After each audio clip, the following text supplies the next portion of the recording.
Kolovoz u Hrvatskoj gotovo svake godine znači istu stvar. Visoke temperature, jaka bura i strah da će jedna iskra pretvoriti tisuće hektara šume u pepeo. No ovoga puta priča nije počela s munjom ni nesretnim roštiljem. Počela je jednim prizorom uz cestu koji će dovesti do jednog od najšokantnijih uhićenja poslije velikih godina. U samo 2 dana Zadarsko zaleđe zahvatila je serija požara. Vatrogasci su jurili s jedne intervencije na drugu, a plamen je izbijao na različitim lokacijama gotovo kao po rasporedu. Mještani su osjećali da nešto nije u redu. Činilo se kao da netko namjerno pali vatru. Onda se dogodio trenutak koji je promijenio cijelu istragu. Bračni par prolazio je cestom kod Raštevića kada je ugledao automobil zaustavljen uz rub ceste. Pokraj njega nalazile su se 4 osobe. Prema njihovom iskazu, 2 osobe izašle su iz vozila i počele paliti suhu travu uz cestu. Kada se muškarac približio kako bi vidio što se događa, jedan od njih navodno mu je odgovorio riječima: "Što te briga što ja radim?" Umjesto da nastave svojim putem, odlučili su učiniti nešto što će kasnije biti presudno. Nazvali su 112 i policiji izdiktirali registraciju automobila. Policija je reagirala vrlo brzo. BMW zadarskih registracija zaustavljen je nedugo nakon dojave, a 4 osobe završile su u lisicama. Tek tada javnost je počela shvaćati koliko bi cijeli slučaj mogao biti ozbiljan. Istraga je pokazala da policija ne povezuje ovu skupinu samo s jednim požarom. Sumnja se da su tijekom 14. i 15. kolovoza podmetnuli požare na čak 10 različitih lokacija na području Zadarske županije. Među mjestima koja se spominju nalaze se Biljani Donji, Galovac, Zemunik, Škabrnja, Lišani Tinski i okolica Benkovca. Istražitelji smatraju da su požari izazvani otvorenim plamenom, najvjerojatnije običnim upaljačima. Upravo zato svaki očevid postao je važan. Analiziraju se tragovi na požarištima, odjeća osumnjičenih i sadržaj njihovih mobitela kako bi se utvrdilo jesu li svi požari povezani. No najveću pažnju izazvalo je pitanje tko su zapravo ljudi koji su uhićeni. Službeno, policija je objavila da su privedena 3 muškaraca u dobi od 42, 45 i 46 godina, te jedna 33 godine državljanka Poljske. Policija je u svojim priopćenjima govorila o državljanstvu, ali ne i o nacionalnosti. Kasnije su pojedini hrvatski mediji, među njima RTL i Indeks, objavili da su 3 muškaraca srpske nacionalnosti te da jedan od njih ima dvojno, hrvatsko i srpsko državljanstvo. Upravo zbog toga nastala je velika konfuzija u javnosti. Jedni su pisali da su uhićeni hrvatski državljani, drugi da su uhićeni Srbi. U stvarnosti su govorili o 2 različite stvari, državljanstvo i nacionalnoj pripadnosti. Još jedan detalj dodatno je pojačao interes javnosti. Tijekom pretraga policija je pronašla oružje.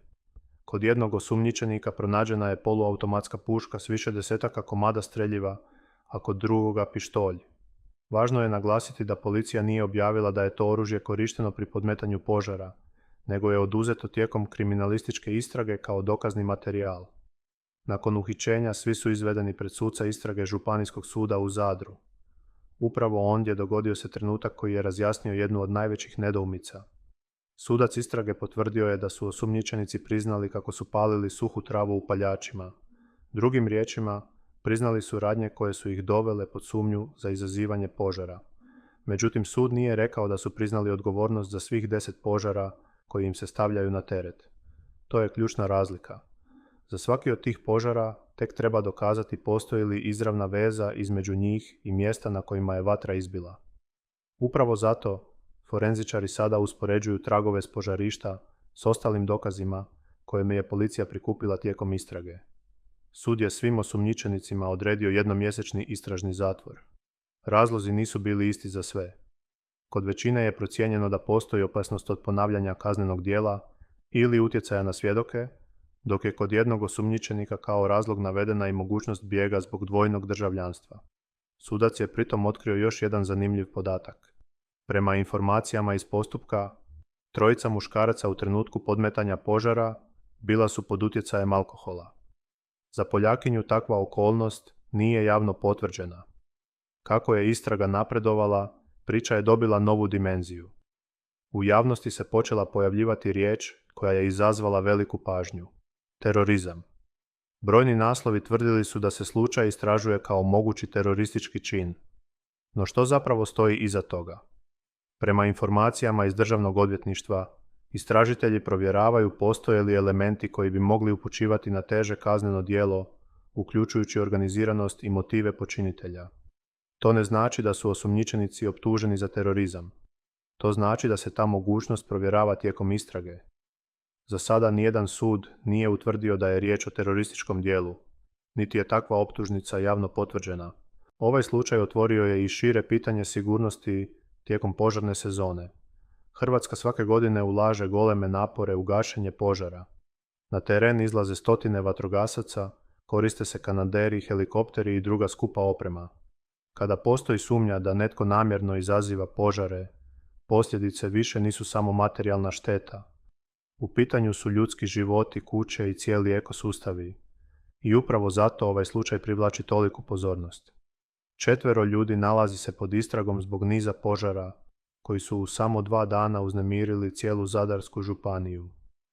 Postoje priznanja da su palili suhu travu u paljačima, ali odgovornost za svih 10 požara tek treba biti dokazana pred sudom. Vrijedi podsjetiti na ono što je u ovakvim slučajevima najvažnije. Bez obzira na priznanja dijela radnji i težinu sumnji, svi osumnjičenici prema hrvatskom zakonu imaju pravo smatrati se nevinima dok sud ne donese pravomoćnu presudu. Ovaj slučaj otvorio je i šire pitanje sigurnosti tijekom požarne sezone. Hrvatska svake godine ulaže goleme napore u gašenje požara.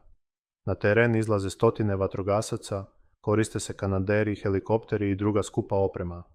Kada postoji sumnja da netko namjerno izaziva požare, posljedice više nisu samo materijalna šteta. U pitanju su ljudski životi, kuće i cijeli ekosustavi. I upravo zato ovaj slučaj privlači toliku pozornost. 4 ljudi nalazi se pod istragom zbog niza požara koji su u samo 2 dana uznemirili cijelu Zadarsku županiju. Postoje priznanja da su palili suhu travu u paljačima, ali odgovornost za svih 10 požara tek treba biti dokazana pred sudom. Na kraju vrijedi podsjetiti na ono što je u ovakvim slučajevima najvažnije.